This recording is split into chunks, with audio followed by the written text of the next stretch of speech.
Saudara-saudariku yang dikasihi Tuhan Yesus Kristus, tiada kata selain ucapan syukur dari lubuk hatiku yang terdalam kepada Tuhan yang Maha Pengasih, yang telah memanggil saya menjadi pendeta 27 tahun yang lalu, tepatnya tanggal 9 Mei 1993. Disinilah kesempatan saya untuk merefleksikan apa itu panggilan dan bagaimana saya menjawab panggilan Tuhan sebagai pendeta. Marilah kita renungkan sejenak.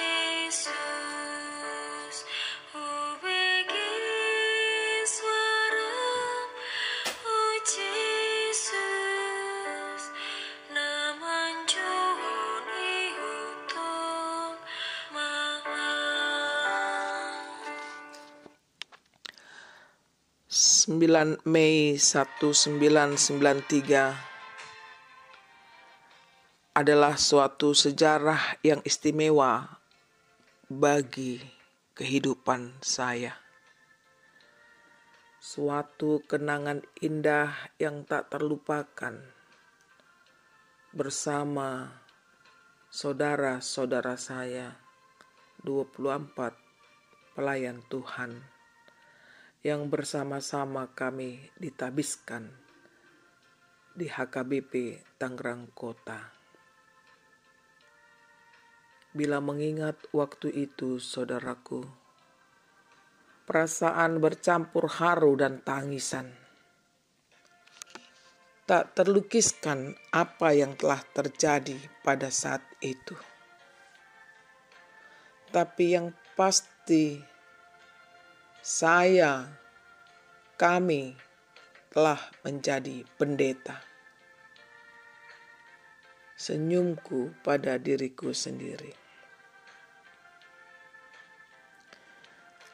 Lalu saya berpikir, pendeta seperti apakah yang diharapkan jemaat?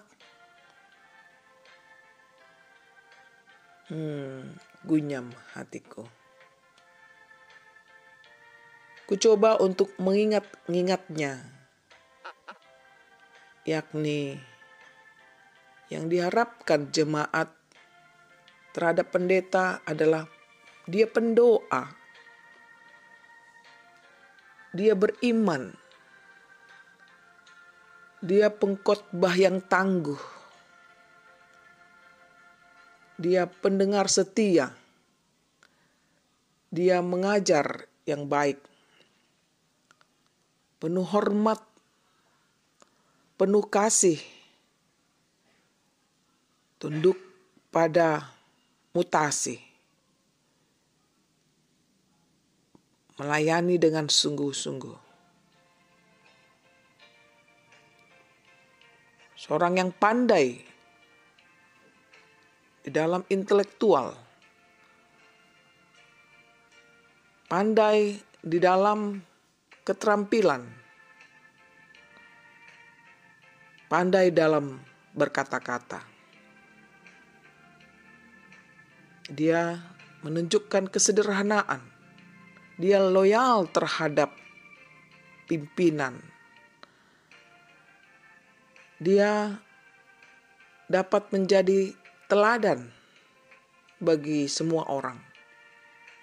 Dia penghibur dikala sesamanya berduka. Dia menjadi pendamai di tengah dunia yang tidak berdamai. Penuh sabar, menghadapi kesulitan, jujur, apa adanya. Kata orang, be yourself. Setia dalam tugas-tugas panggilan. Peduli soal kemanusiaan. Tahan menderita. Tahan banting lah, begitu. Dan lain-lain. Masih banyak lagi. Saudaraku, sungguh sangat banyak bukan? Dan bukan hanya banyak yang diharapkan oleh jemaat, tapi sungguh berat untuk dilaksanakan. Pertanyaan dalam diri saya, mungkinkah semua itu bisa dilakukan? Mungkinkah? Wah, kalau bisa, kami melakukannya, wah sudah hebat, sempurna, bahkan luar biasa. Lalu saya teringat dengan teori Johari's Window tentang pengenalan diri. Kata beliau dalam teorinya ini begini: saya tahu tentang saya, tetapi orang lain tidak tahu tentang saya. Saya tidak tahu tentang saya, tetapi orang lain tahu tentang saya. Demikian katanya. Kesimpulannya apa? Sesungguhnya saya terbatas mengenal diri sendiri sebagai manusia.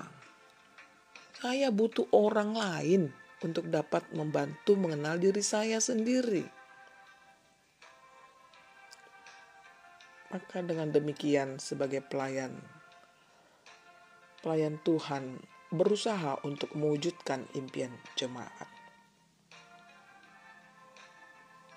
Saya hanya dapat mengatakan seperti ini dalam Lukas 17 ayat 10. Dikatakan, kami adalah hamba-hamba yang tidak berguna. Kami hanya melakukan apa yang kami harus lakukan. Itulah yang selalu melandasi hidup saya dalam pelayanan. Namun ternyata saudaraku itu belum cukup. Ada lagi yang lebih penting saya diingatkan. Bahwa saya ini adalah hamba Tuhan, bukan hamba manusia.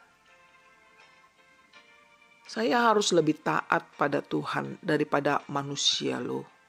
Itu kita bisa lihat dalam Kisah 5 ayat 29. Itulah saudaraku sebuah refleksi saya sebagai pendeta hingga kini.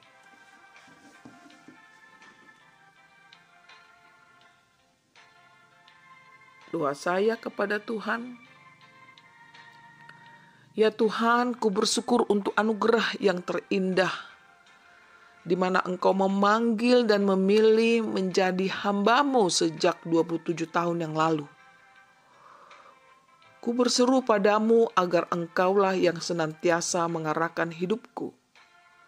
Dan panggilanku, langkahku hanya menuju padamu. Hanya mendengarkan perintah-Mu. Oleh karena itu Tuhan, mampukanlah hamba-Mu ini menjadi saksi-Mu dan melakukan karya-karya mulia. Hanya untuk persembahan yang harum bagi-Mu saja. Dan dapat menjadi berguna, menjadi berkat bagi orang lain. Inilah aku Tuhan. Inilah aku Tuhan. Utuslah sampai akhir hidupku. Amin.